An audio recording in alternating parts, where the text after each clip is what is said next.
Assalamualaikum warahmatullahi wabarakatuh. Apa kabar? Semoga semua dalam keadaan baik dan sehat ya. Pada video kali ini, kita masih akan mengulas mengenai dinamika penduduk benua-benua di dunia, yaitu dinamika penduduk benua Afrika. Terima kasih bagi yang sudah menonton dan subscribe channel ini. Ayo dukung terus channel ini dengan cara tekan tombol subscribe dan nyalakan loncengnya agar tidak ketinggalan video-video terbaru. Tentunya masih ingat ya unsur-unsur terjadinya dinamika penduduk. Yang pertama adalah jumlah penduduk, yang kedua adalah distribusi penduduk, dan yang ketiga adalah komposisi penduduk, baik menurut etnik, usia, budaya, bahasa, maupun agama. Kita mulai ya. Bagaimanakah jumlah penduduk benua Afrika? Menurut data WPDS, jumlah penduduk Afrika pada tahun 2005 adalah 906 juta jiwa. Pada tahun 2015, jumlah penduduk Afrika meningkat menjadi 1.171 juta jiwa. Ini mengartikan bahwa jumlah penduduk Afrika terus meningkat dalam waktu 10 tahun sebesar 265 juta jiwa. Dengan laju pertumbuhan penduduk sebesar 2,5% per tahun.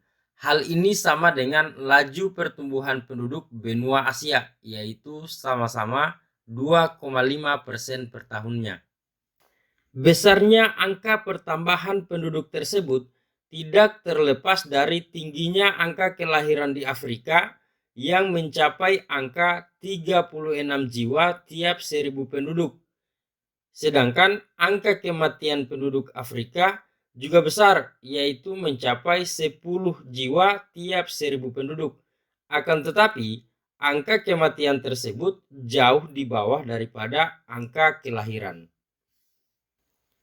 Angka migrasi juga negatif atau kecil, kecuali wilayah Afrika Selatan. Artinya, ada penduduk Afrika yang bermigrasi ke benua lainnya. Seperti dijelaskan pada video sebelumnya bahwa penduduk Afrika, khususnya wilayah yang mengalami konflik, itu melakukan migrasi keluar ke wilayah Eropa untuk mencari tempat yang aman. Apakah sama sebaran penduduk benua Afrika dengan benua lainnya? Sebaran penduduk juga tidak merata. Hal ini sama dengan 3 benua sebelumnya, Asia, Amerika, dan Eropa. Wilayah dengan kepadatan penduduk tinggi terdapat di wilayah Afrika Utara, seperti Mali, Maroko, Aljazair, Tunisia, Libya, dan Mesir. Kepadatan penduduk tinggi juga terlihat di sebagian Afrika Barat, seperti di negara Senegal, Liberia, dan Ghana, juga di wilayah timur Afrika Selatan, dan sepanjang lembah Sungai Nil. Wilayah dengan kepadatan penduduk rendah terdapat di wilayah Gurun Sahara dan bagian tengah Afrika. Bagaimana dengan kualitas penduduk Afrika? Kualitas penduduk Afrika umumnya relatif rendah. Berdasarkan kriteria Human Development Index atau HDI, tidak ada satu negara pun yang memiliki kualitas penduduk yang tergolong sangat tinggi. Beberapa negara memiliki kualitas penduduk yang tinggi, seperti Aljazair dan Tunisia. Negara yang kualitasnya tergolong sedang antara lain Mesir, Afrika Selatan, dan Namibia. Sedangkan negara dengan kualitas penduduk rendah diantaranya adalah Sudan, Ethiopia, Kenya, dan Chad. Bagaimana dengan agama penduduknya? Penduduk Afrika menganut beragam agama. Kita lihat bagaimana sebaran agama yang berada di benua Afrika. Yang pertama adalah agama Islam. Agama Islam banyak dianut oleh penduduk di wilayah Afrika Barat, Afrika Utara, dan di wilayah Afrika Timur. Kita lihat negara-negaranya seperti Mesir, Libya, Tunisia, Maroko, Sahara Barat, Mauritania, Senegal, Somalia, Sudan, Ethiopia, Ghana, Nigeria, Kamerun, dan Zaire.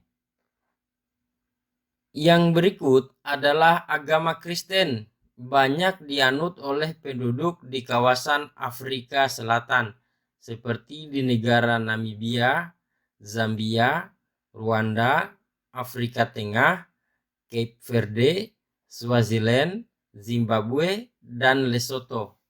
Kemudian ada agama Hindu yang penganutnya cukup kecil di wilayah Afrika, seperti di negara Botswana dan beberapa negara lain.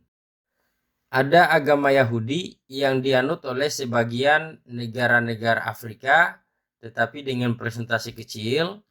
Begitu juga dengan Katolik Roma yang dianut oleh sebagian negara-negara di Afrika dengan presentasi kecil. Yang terakhir adalah paham animisme yang dianut oleh penduduk di Afrika Timur yang presentasinya hampir sama besarnya dengan penganut Islam di wilayah Afrika Timur. Kita lanjut, berikut adalah bahasa yang digunakan di Afrika. Benua Afrika memiliki keragaman bahasa yang sangat tinggi, namun terdapat bahasa utama yang digunakan, seperti bahasa Arab, Swahili, dan Hausa. Diperkirakan jumlah bahasa yang digunakan mencapai 1.500 sampai 2.000 bahasa.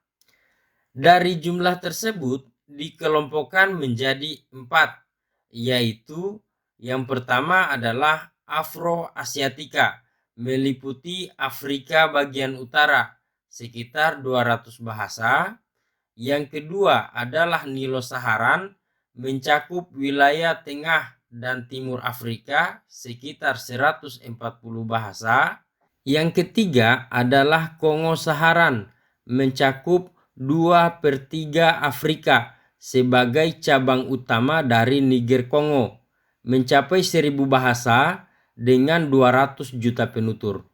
Bahasa Bantu di tengah, selatan, dan timur Afrika membentuk subkelompok dari cabang Niger Kongo. Yang terakhir adalah Khoisan, mencakup bagian barat Afrika Selatan, sekitar 30 bahasa.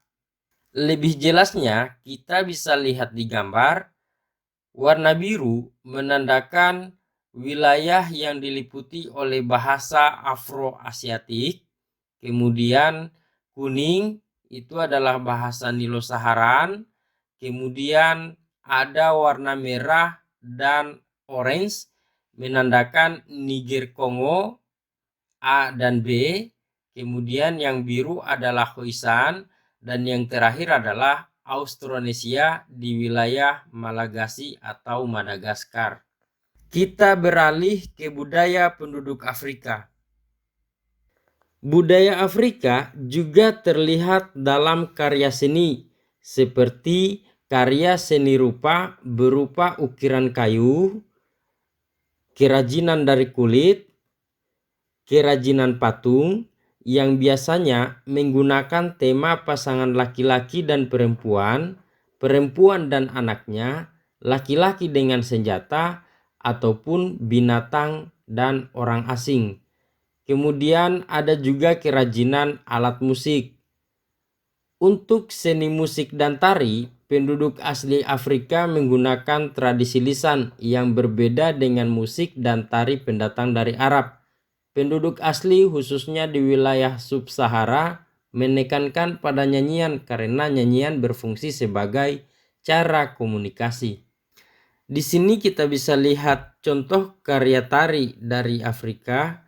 Ada tari domba dari Afrika Selatan dan ada tari limbo dari Afrika Barat. Sampai saat ini, sejumlah wilayah di Afrika masih bergejolak karena adanya konflik antar kelompok dan suku. Banyak warga sipil Afrika menjadi korban akibat konflik tersebut. Afrika juga masih menghadapi masalah kelaparan dan gizi buruk, sehingga menimbulkan banyak korban jiwa.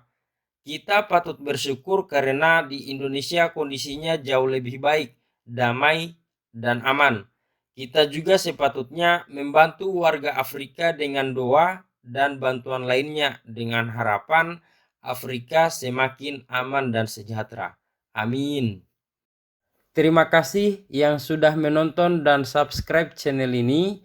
Sampai jumpa. Wassalamualaikum warahmatullahi wabarakatuh.